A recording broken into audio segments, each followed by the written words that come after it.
बिस्मिल्लाहिर्रहमानिर्रहीम। नाज़रीन, मैं हूं इमरान याकूब खान और आप देख रहे हैं चैनल वाक़फ़ा निहाल।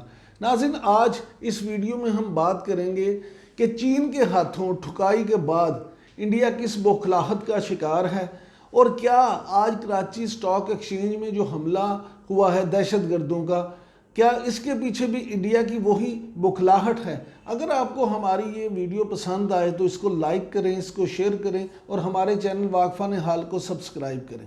नाजरीन, आज सुबह सुबह जिस तरह से 4 दहशतगर्दों ने कराची में पाकिस्तान स्टॉक एक्सचेंज पे हमला किया और उस हमले के नतीजे में वो चारों दहशतगर्द जो हैं वो जहन्नम वासिल हो चुके हैं, जबकि 3 सिक्योरिटी गार्ड और 1 सब इंस्पेक्टर जो पुलिस के थे, सिंध पुलिस के, उन्होंने जाम शहादत नोश किया।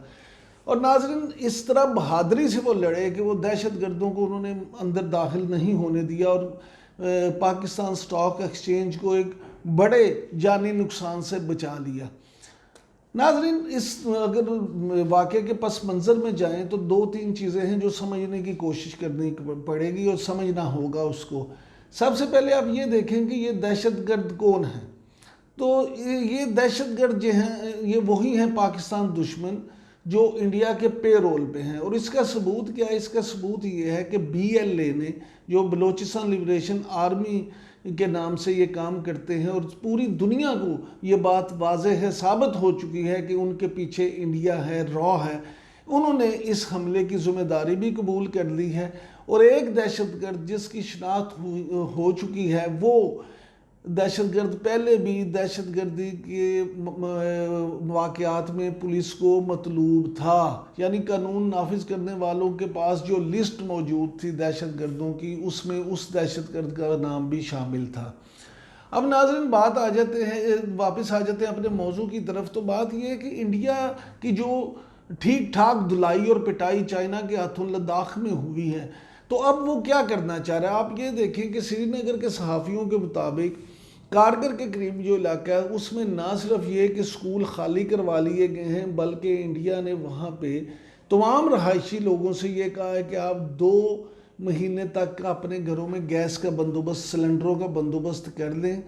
और वो वहाँ से अपनी एक फ़ौजी तैयारी में है। अब वो तैयारी क्या है? वो दो तरह की चीज़ें हो सकती हैं माहिरीन के मुताबिक। या तो वो चीन के साथ छेड़छाड़ करेगा और या फिर पाकिस्तान के साथ। अब चीन के साथ छेड़छाड़ करने की तो उसकी हिम्मत नहीं है, और पाकिस्तान ने जिस तरह से उसे साल पहले जवाब दिया था, तो उसके बाद वो पाकिस्तान पे हमला करते वक्त भी 100 दफ़ा सोचेगा। लेकिन जिस हज़मियत और ज़िल्लत का उसको निशाना बनाया है चीन ने, और जो मोदी के साथ इस वक्त इंडिया में हो रहा है, इसलिए इंडिया कोई भी शरारत करने से बाज नहीं आएगा। और नाज़रीन, यही वजह है कि आज पाकिस्तान में जो मज़मून साजिश के ज़रिए से ये कार्रवाई करने की कोशिश की है, ये इंडिया का वही जो पीछे, अब दहशतगर्दी के पीछे हमेशा से वो जो दिमाग काम करता है कि जी पाकिस्तान को नुकसान पहुंचाया जाए, खुदा न खास्ता यहाँ पे इस तरह की एक्टिविटीज़ कराई जाएँ और खौफ व खिरास की फ़िज़ा बना दी जाए।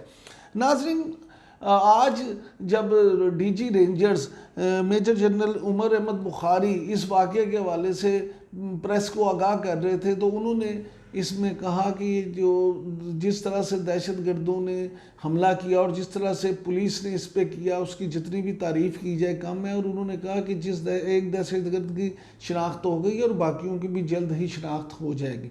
नाजरीन, यहाँ एक बात और भी बड़ी अहम है कि BLA और इससे वाबस्ता लोग बलोचिस्तान में जो मिसिंग पर्सन के हवाले से अक्सर जिक्र करते हैं और पॉइंट उठाते हैं। माहरीन का कहना यह है कि बहुत सारे लोग ऐसे हैं जो BLA ने खुद गायब कर रखे हैं और उसका नाम ये दिया जाता है कि जी वो मिसिंग पर्सन है और वो लापता अफराद हैं और उनका पता नहीं चल रहा। इस हवाले से भी नाजरीन, कानून नाफिज करने वाले इदारों ने अपने काम शुरू कर दिए और उन्होंने इस बात पे भी पूरा एक सिलसिला शुरू कर दिया कि किस तरह से इन लोगों को ट्रेस किया जाएगा और आवाम के सामने सच लाया जाएगा। नाजरीन, आज एक बार फिर पाकिस्तानी पुलिस ने और पाकिस्तान में कानून नाफिज करने वाले इदारों ने यह बात साबित की है कि पाकिस्तान महफूज हाथों में है। अल्लाह इसको अपने हिफ्ज़ व अमान में रखे और दहशतगर्दों के और मुल्क दुश्मनों के किसी भी अज़ाइम को कामयाब नहीं होने दिया जाएगा। ناظرین اگر آپ کو ہماری یہ ویڈیو پسند آئے تو اس کو لائک کریں، اس کو شیئر کریں اور ہمارے چینل واقفہ نہال کو دیکھتے رہیں۔ شکریہ۔